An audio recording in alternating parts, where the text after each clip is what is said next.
our job was to prevent the Germans from moving supplies and troops among those islands, because they held those from the day they entered the war until VE Day, and they were heavily fortified, and so we were trying to cut off their supply ships going around there. And so we used to go on these patrols, and these would last from 6 o'clock in the evening until around 8 the next morning.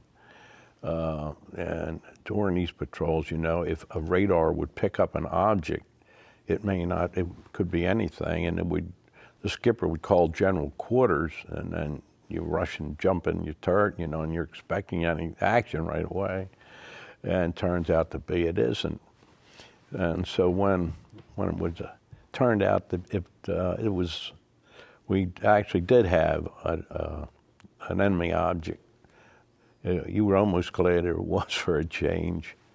And so one night we got more than we bargained for. There were 5 boats, PT boats. 6 started out, 1 turned back with engine problems.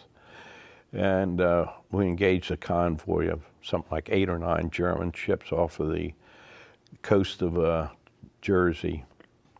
And we, with the aid of destroyer escorts radar, we launched our torpedoes, 1 each. The 3 boats, we were divided into 2 groups. Our group went in first, and we launched a starboard torpedo.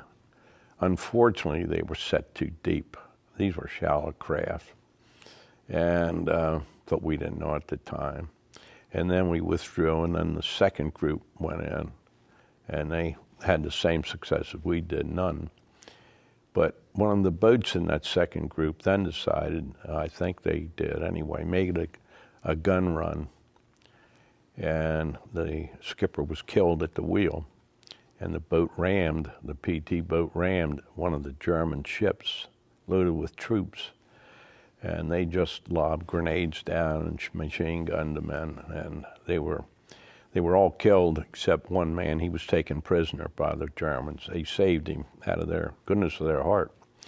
They threw him a line and pulled him aboard, and then a German physician saved him. He had 38 shrapnel wounds, and they saved him. So when we regrouped, we didn't know where the boat was.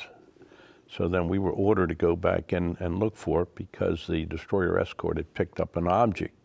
We thought it could be the 509 disabled.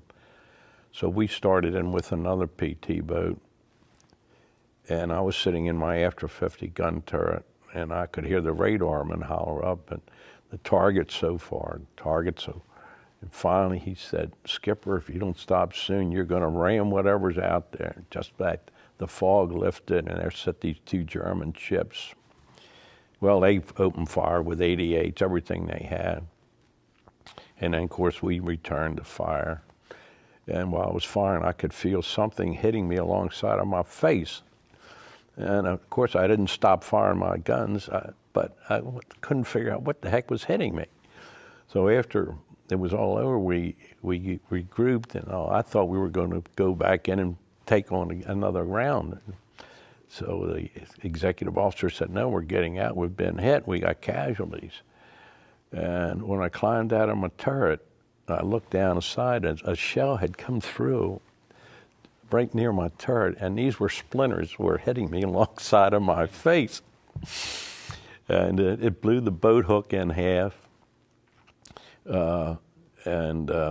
Fortunately, some of the shrapnel had hit the torpedo, but not in the air compressed area, which saved us. And then there was also a 20 millimeter dud shell hit the gas tank, and it was a dud, thank goodness, and didn't explode.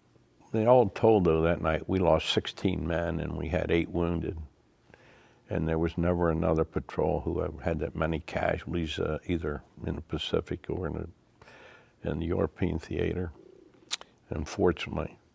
But there's a monument over there now to these men, 16 men that sit on the Isle of Jersey overlooking the spot where they were killed, which is less than a mile off the beach. I had some good friends on there.